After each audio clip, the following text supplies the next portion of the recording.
every ball, I give my all. I am prepared. Sana, one lang.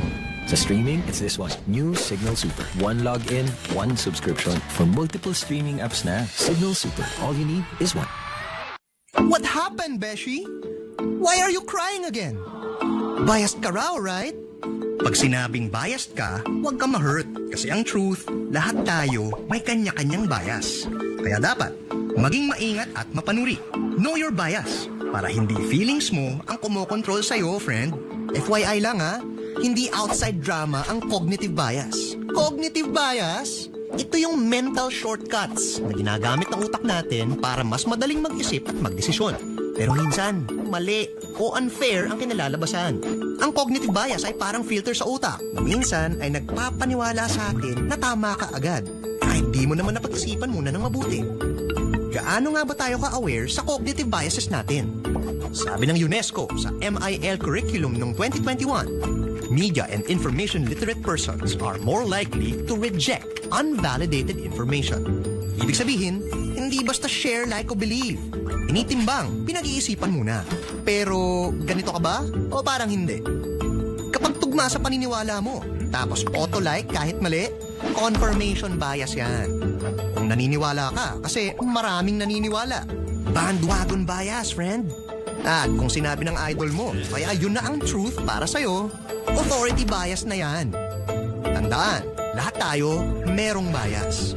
Step back at tanggalin ang filter bago mag-react. Keen tayo sa puksaan, basta misinformation ang kalaban. Think ka muna, Pilipinas. Dahil sa atin magmumula ang isang mas mapanuring bansa. Brought to us by MediaQuest, PLDT, Smart, and KBP.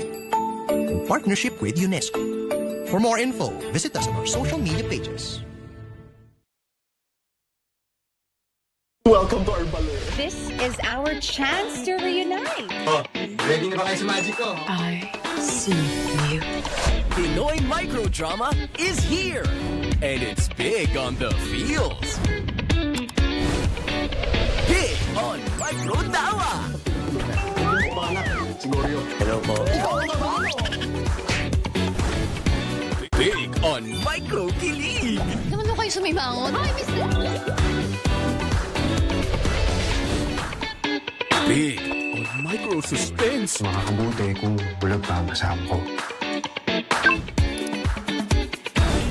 Big on Hindi ako papayag na magpatalo sa dalawang kapatid ko. Kaya gagawin ko ang lahat para sa akin ang punta to. Microdrama is big on Signal Play.